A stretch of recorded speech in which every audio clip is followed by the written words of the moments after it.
করে নিয়েছি। এবার সার মিশ্রণের পর গাছের গোড়ায় সার দেওয়া শুরু হয়েছে।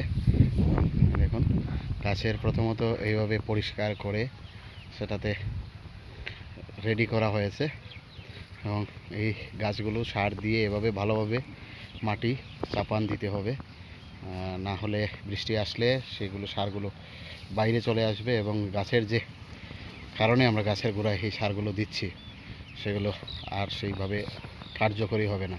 নির্দিষ্ট মাপে সার প্রয়োগের জন্য আমরা পরিমাপক একটা পাত্র নিয়ে নিয়েছি।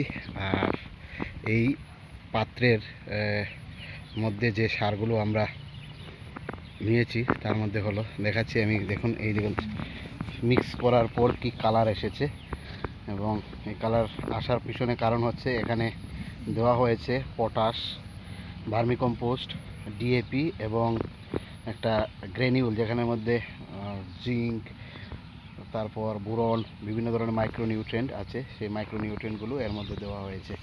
তো যার ফলে একটা সুষম খাবারের রূপ নিয়েছে। আর গাছের গোড়ায় আমরা এভাবে দিচ্ছি সারগুলো।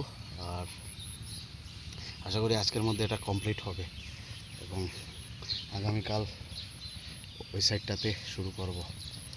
তো এই হচ্ছে আপাতত আজকের যে টোটাল আমরা গাছ পরিষ্কার করা থেকে শুরু করে যা করলাম, এবং পাশের দিকে এদিকে যেগুলো আম গাছ, তারপর মালটা গাছ আছে সেগুলোরও পরিচর্যা হবে।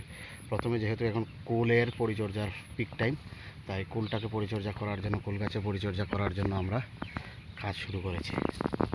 তো অনেকটাই কষ্টসাধ্য, গাছের নিচে নিচে গিয়ে এভাবে আসতে হয়। তো চলুন, যারা আপনারা কুল চাষ করছেন এবং এইভাবে পরিচর্যা করলে আপনারা অধিক ফলন সে সময় পাবেন। ভিডিওটা এখানে শেষ করছি এবং আজকের মতো ভিডিও এখানে শেষ করলাম, যেখানের মধ্যে আপনারা দেখলেন গাছের গোড়া পরিষ্কার থেকে শুরু করে কীভাবে সুষম সার তৈরি করতে হবে এবং সুষম সার তৈরি করার পর সেখানে গাছের গোড়ায় কীভাবে দিতে হবে সেগুলো প্রত্যেকটা যতটুকু সম্ভব আপনাদের কাছে আমি দেখানো চেষ্টা করলাম। আশা করি আপনারা এই দেখে আপনারা যারা চাষের সঙ্গে জড়িত তারা কিছুটা উপকৃত হবেন।